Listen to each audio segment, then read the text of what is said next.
នឹកឡើងអួលឈឺរលឺសោបក៏ដើមឆ្នាំក៏បបៃលិននិនទាចេខ្ញុំថាម្ដេចចិនខ្ញុំហ៊ានរៀបការចោលគូចាំងរងការមកទាំងចាស់ចាំងសងហើយអោបក៏លន់អើយជប់ដៀលថាខ្ញុំប្តេងផ្ដាំង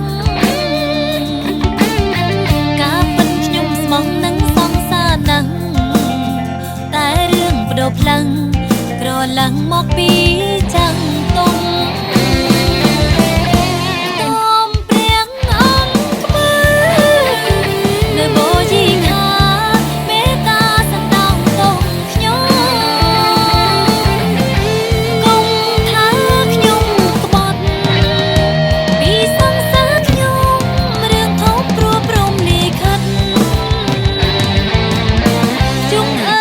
បងរងការចោលទៅ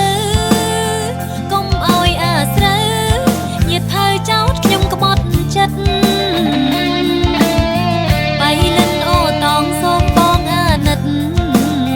ខ្ញុំការមែនពិតតែចិត្តនៅស្មងរ